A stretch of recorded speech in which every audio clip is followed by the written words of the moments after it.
የፋኖ ትግል በመላው የአማራ አካባቢ እንደ ተቀጣጠለ ነው ያለፈው ሳምንት ያበቃው። ጎንደር፣ ጎጃም፣ ወሎ፣ ሸዋ የሉና ተጋድሎ በድሎች ታጅቦ ቀጥሏል። ከአርብ ዕለቱ የአዲስ አበባው የፋኖ ኦፕሬሽን በኋላ በአገዛዙ ሰራዊት ላይ እየተካሄዱ ያሉት ጥቃቶች በአይነትም በመጠንም ጨምረው ነው የቆዩት ያለፉትን 3 ቀናት። በአርብ ዕለቱ ልዩ ኦፕሬሽን ታላቁን መስዋዕትነት በከፈሉት በናሁሰናይና በአቤነዘር የተሰየሙ ዘመቻዎች በአራቱም የአማራ ማዕዘናት በመካሄድ ላይ መሆናቸውን ያገኘነው መረጃ ያመለክታል። የሰሞኑን የፋኖ የተጋድሎ ውሎችን በተመለከተ ያዘጋጀነውን መሰናዶ እንድትከታተሉ እንጋብዛለን።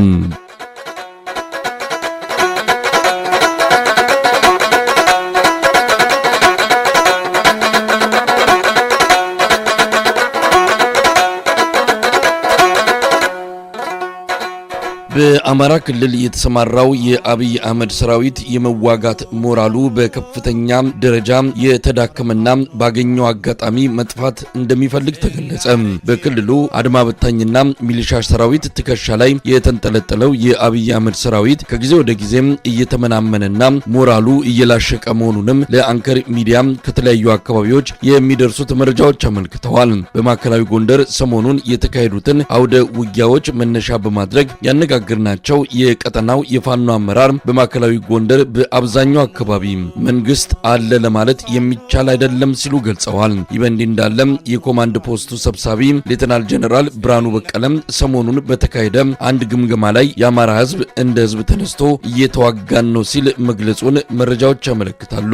ይፋዊ በሆነ የዜና ዘገባ ፋኖን ጨርሰነዋል እያበቃለት ነው የሚል መግለጫ የሚሰጠው ሌተናል ጀነራል ብርሃኑ በግምገማ መድረክ ላይ ግን አገዛዙ ብርቱ ፈተና እንደገጠመው ሲናገሩ እንደነበረ ተመልክቷል። ይህን ጽንፈኛ ከነምሽጉ ለ50 ዓመት መልሰን ልናስተኛው ይገባል ሲል መዛቱም ነው የተገለጸው።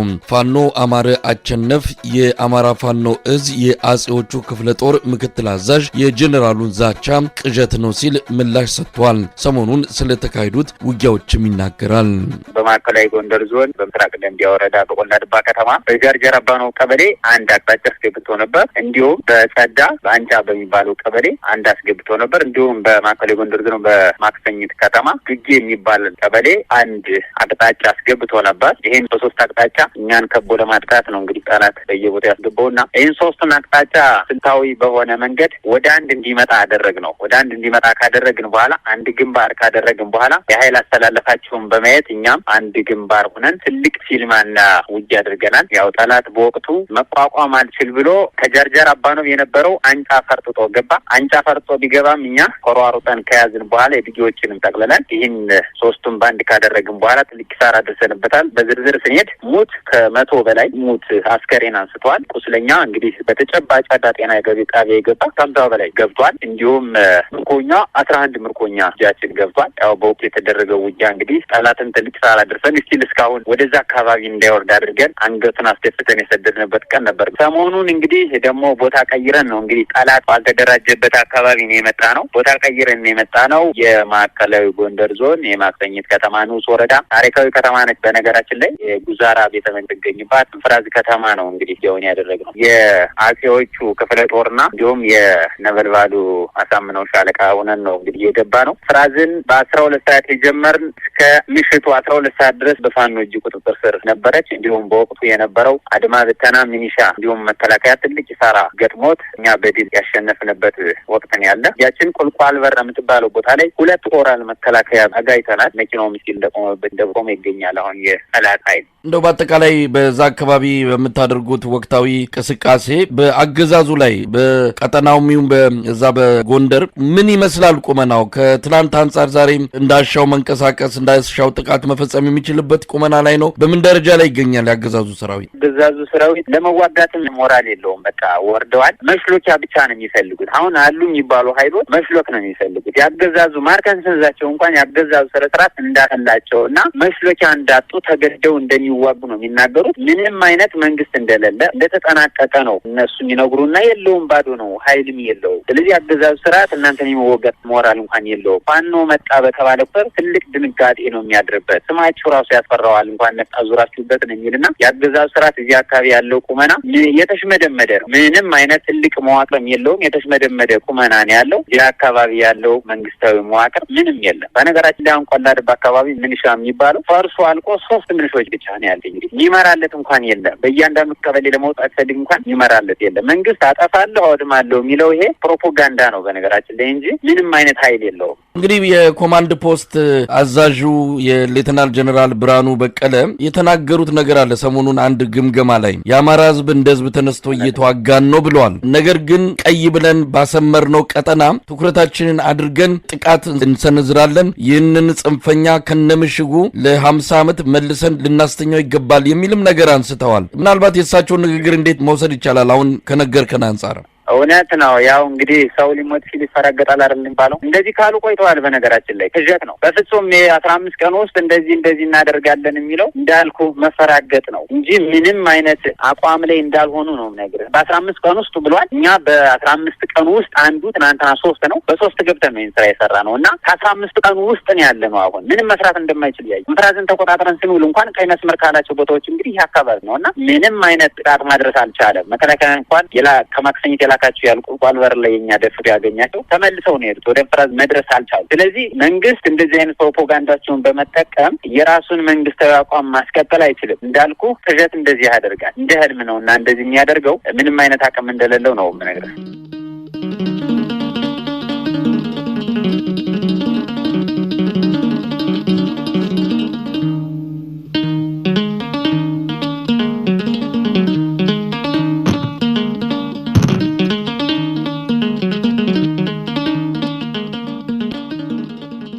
በደቡብ ጎንደር ወደ ጉና ክፍለ ጦር 73 የአድማ በታኝ አባላትን ይዘው የተቀላቀሉት የሻምበል አዛዥ ሳጅን መሰረት አገዛዙን ለመፋለም ሙሉ ኃይላቸውን ይዘው መክዳታቸውን አስታወቁ።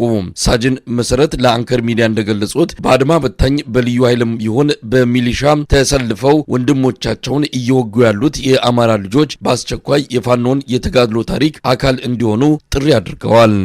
ዋና ሳጅን መሰረት እባላለሁ።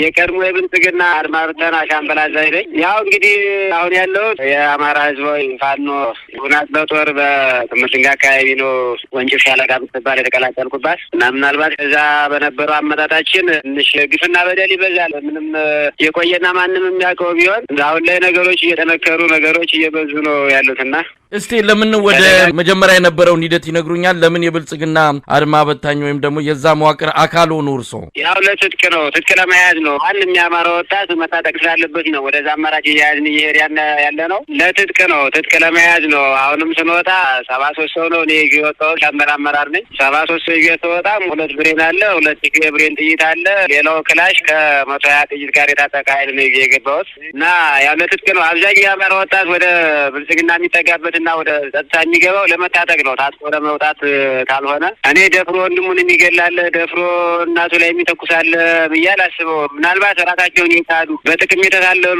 ፖሊስና ሚሊሻ ካልሆነ ከዛ ውጭ አድማ ብተና አባል ማንኛውም ቢሆን ማሰልጠኛ ላይ ስንነጋገር ያው በድብቅ ከአሰልጣኞች ተደብቀን እኛ እንገናኛለን፣ እናወራለን። ታጥቀን መውጣት እንዳለብን ነው የምንነጋገረው፣ የምናወራው በዛ ልክ ነው። ምንድን ነው ግን ቃል የሚገቡላችሁ እንዲህ አይነት በአማራ ወንድምት ላይ እናት አባት ላይ እንድትተኩሱ ለማድረግ የሚያስችል ስልጠና ሲሰጧችሁ የሚገቡላችሁ ቃል ምንድን ነው? ቃል የለም። ያው ደሞዝ ይከፈላችኋል ነው የሚከፈለው። ደሞዝ ምናልባት የኔ እናት አያድንም፣ ግን ለእነሱ ለጊዜው ያው ደሞዝ ይከፈላችኋል ነው፣ ጥቅማ ጥቅም ታገኛላችሁ ነው። ታጥቆ ከወጣ በኋላ ግን የእነሱን ደሞዝ እኔ 11 ሺህ ብር ይከፈል የነበረ ካሁን በፊት 11 ሺህ ብር ለእኔ እናቴን ገድዬ 11 ሺህ ብር ይቀርና 11 ሚሊዮን ቢከፍለኝ ትርጉም የለውም። የቀረው ደሞዝ ይቀራል ብዬ ነው እኔ የወጣሁት እንጂ በክፍያ ደረጃ እኔ 11 ሺህ ብር ይከፈለኝ ነበር፣ ግን ትርጉም የለውም። እኔ ወንድሞቼን ለመግደል 11 ሺህ ብር በምንም አይነት ነገር የማይታሰብ ነገር ነው። ብቻ ግን አሁን ላይ እኔ ስለተቀላቀልኩና ወንድሞቼ ጋር ስለሆንኩ በጣም ደስ ብሎኛል። እንግዲህ 73ቱንም አሳምነው ነው ይዘዋቸው ወደ ጉና ክፍለ ጦር የተቀላቀሉት። አምነውበት ነው? ያው አምነውበት ነው። ማንኛውም ሰው አምነውበት ነው። ያልታጠቁ ነበሩ፣ ከመሀላችን ላይ ክላሽ ያለላቸው 3-4 ሰዎች ነበሩ። የእነሱን ብርም እያሰባሰብን ወደ ቤተሰብ የሚገቡበትን ትራንስፖርት እየሰጠን በዛ ልክ ሁላቸውን አማሳምኜ ነው ስመጣ እንጂ በሌላ ተገዶ የመጣ ሰው ወይም ሌላ እንትን ያለበት ሰው የለም። ሁላችንም አንድ ቦታ ስለነበር ሰላም ቦታ ነው የነበር ነው። ሰላም ቦታ ነው ተነስተን ለወንድሞቻችን መድረስ አለብንና በየቦታው የሚደረገው ጉዳይ ግዳጅ እየሰማን ስለሆነ ወንድሞቻችን ጋር መጨመር አለብንና መድረስ አለብን ብለን ተነስተን የመጣ ነው። ከዋግምራ ዞን ነው ከዳህና ወረዳ ተነስተን እስከ ክምር ድንጋይ ድረስ በእግራችን ነው የመጣ ነው። እንግዲህ ስልጠናው የሚሰጡት እነማን ናቸው? ምናልባት በስልጠና ወቅት የሚነግሯችሁ ነገር አለ? ይሄ በጣም ከባድ ውሳኔ ነው። በገዛ የራስ ወገን ላይ ጦር እንድታነሱ እንድትገድሉ ስልጠና ሲሰጣችሁ ለእናንተ ከባድ ነው። ምን እያሏችሁ ነው የሚያሰለጥኑት? እንደው በስልጠና ወቅት ላይ እነማን ናቸው ይህንን የሚያከናውኑት? ያው እኔ በሰለጠንኩበት ወራት ከጥር 5 ጀምሮ ነው ለአንድ ወር ከ8 ቀን ያህል የሰለጠንኩት። ፖለቲካ ትምህርት ነው። ሌላ ተኩስ ሌላ ምንም እንትን የለም። ፖለቲካ ትምህርት ነው። በአንድ አገባ ሀገራችን እንደዚህ ሆነ፣ ሀገራችን አስደፈራት። የሚገርመው ሁሉም አልቅሶ ነው የወጣው። ከማሰልጠኛ ስንወጣ አሳምነው ሌባ ነው የሚል አልተናግረው ነበርና በዛ አብዛኛው ጦር እያለቀሰ ነው የወጣው። እነሱ ማሳመኛ እንትን የሚሆናቸው በቃ እየተዘረፉ የኛ እናቶች እንደዚህ ሆኑ። ፋኖ እንዳትሉ ነው። ፋኖ ብላችሁ እንዳትጠሩ። ግዳጅ ያለን ነገር ነበረው ማሰልጠኛ እያለን ፋኖ ብላችሁ እንዳትጠሩ፣ ሌባ ብላችሁ ጠሩ። ፋኖ እንደዚህ አይደለም። ፋኖ የለም።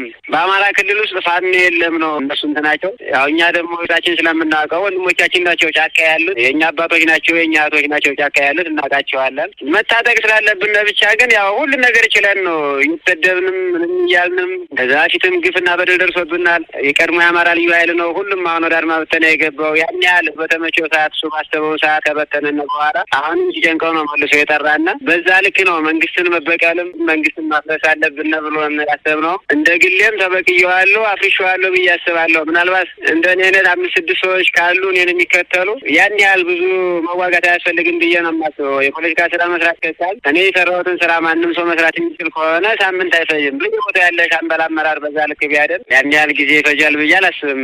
እስቲ በዚህ አጋጣሚ እንደው አሁንም በተለያየ ቦታ እንዲህ አይነት የአድማ በታኝ የሚሊሻ የልዩ ኃይል አባላት ከፋኖች ጋር ፊት ሆነው እንዲሰለፉ ፊት መሪ ሆነው እንዲዋጉ እየተደረጉ ነው ያሉት። በዚህም የእርስ በርስ እስኪመስል ድረስ ወንድሙን እንዲገድል በብልጽግና በኩል ትልቅ እንቅስቃሴ ተጀምሯል። መልእክት አለዎት እንደው በየቦታው እንዲህ አይነት ግዳጅ ውስጥ ለገቡ የአድማ በታኝ የሚሊሻ የልዩ ኃይል አባላት? ያው እኔ ለአድማ ብተና ለሚሊሻ አባላት ለፖሊስ አባላት ማስተላልፈው መልእክት ሁላቸውም ቆም ብሎ ቢያስቡ ነው። ጥቅም እኔ ምንም አይደለም። ጥቅም ተራ ነገር ነው። ገንዘብ ተራ ነገር ነው። ልጅ የማሳድግበት ነው እንዲህ የምልበት በዝም ብሎ በ3 ሺህ ብር በ4 ሺህ ብር ነው ሚሊሻ እየተታለለ ያለውና ማንኛውም በአማራ ክልል ውስጥ ያለ ብልጽግና ደግፋለሁ ወይም ብልጽግና ያዋጣኛል ብሎ የሚሰራ የጸጥታ ኃይል ካለ ራሱን ቆም ብሎ ቢያስብ። አብዛኞቹ ተገደው ነው። ግዳጃቸውን እናውቃለን። ወደፊት ብንሄድም ፋኖ ይመታናል፣ ወደ ኋላ ብንመለስም እንረሸናለን። አብዛኞቹ በግዳጅ ነው የተዋጉት ያሉት። ከኋላ እየተረሸኑ ነው። ፊት ለፊት ከፋኖ ብቻ አይደለም፣ ከኋላ የሚረሸን ብዙ ኃይል አለ። ብልጽግና የራሱ የሆነ የሚረሽን ኃይል አለው። ፋኖ ግን በዛ ልክ አይደለም።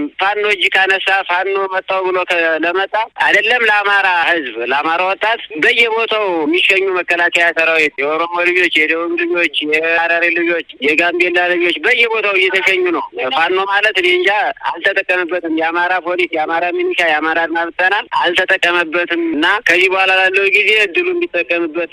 በሰሜን ሸዋ በተለያዩ አካባቢዎች ከፍተኛ ተጋድሎች እየተደረጉ እንዳለም የቀጠናው የፋኖ አመራሮች ለአንከር ሚዲያ ገልጸዋል። ከሞጆ አቅራቢያ ባሉ ቦታዎች የፋኖ ኃይሎች በአገዛዙ ሰራዊት ተሽከርካሪዎች ላይ ጥቃት በመፈጸም ኪሳራ ማድረሳቸውንም አስታውቀዋል። የሰሜን ሸዋን ወቅታዊ ተጋድሎ በተመለከተ የህዝብ ግንኙነት ኃላፊው አብደላን አነጋግሬዋለሁ።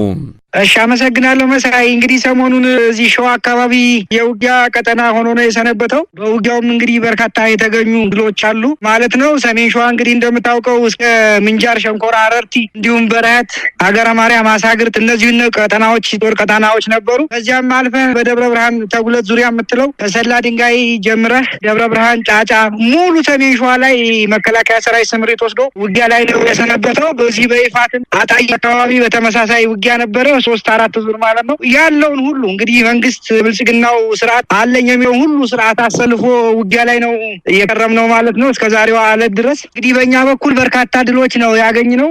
በርካታ ተተኳሽ ያገኘንበት፣ በተለይም ባለፈ ታስታውስ እንደሆነ እናንተ ሚዲያ ላይ አቅርበን ነበረ። ምንድነው ለኦሮሞ ህዝብ ለኦሮሞ ወንድሞቻችን ጥሪ አስተላልፈን ነበር። በዚያ መሰረትም ሰሞኑን ትላልቅ ተተኳሽ እንዲሁም የዲሽቃ ብሬን፣ ስናይፐር እንዲሁም የነፍስ ወከፍ ክላሽ መሳሪያ በገፍ ሰራዊት መከላከያ ነኝ የሚለው ኃይል አማራን ህዝብ አልወጋም ብሎ ወደኛ ሲያስታጥቀና የከረመው በድል ደረጃ ሲመዘን ሰሜን ሸዋ ሰሞኑን የተሻለ ውጤት የተመዘገበበት ሆኖ ነው ያሳለፍነው። መሳይ አብደላ፣ ምናልባት ሰሞኑን ወደ ሞጆ አካባቢ ሲንቀሳቀስ የነበረ የመከላከያ ተሽከርካሪ ላይ እንደዚሁ ጥቃት መሰንዘራችሁን ገልጻችኋልና ወደ አዲስ አበባ ለመቅረብ የሚያስችል ወይም ደግሞ ከአዲስ አበባ አንጻር በጣም የቀረበ ጥቃቶች፣ ውጊያዎች እየተካሄዱ ነው ማለት እንችላለን? አይ ለምን የቀረበ ብቻ ራሱ አዲስ አበባ ከተማ ውስጥ እኮ ኦፕሬሽን ተሰርቷል። አይተው እንደሆነ አራቱም የአማራ ግዛቶች በጣምራ ሆነው እኮ አዲስ አበባ ከተማ ላይ ድንቅ ኦፕሬሽን ተሰርቷል። በርካታ ውጤትም የተገኘበት ጊዜ ነበር እና ሞጆ ብቻ ሳይሆን ራሱ አዲስ አበባ ለሱ ዋሻ ውስጥ ገብቷል። ተረፈውን ለቃቅሚዋለሁ ዱቄት አድርገዋለሁ ዋሻ የቀሩ ናቸው ነው ያለው። እኛ ግን ይሄን በተናገረበት ቅጽበት እኮ አዲስ አበባ ላይ ድንቅ ኦፕሬሽን ተሰርቶ እኮ ውጤት ተገኝቷል። ጀግኖችም በጀግንነት ሚሽናቸውን አጠናቀው ራሳቸውን መስዋዕት ያደረጉበት ሁኔታ ነው ያለው። አዲስ አበባ ብቻ ለምን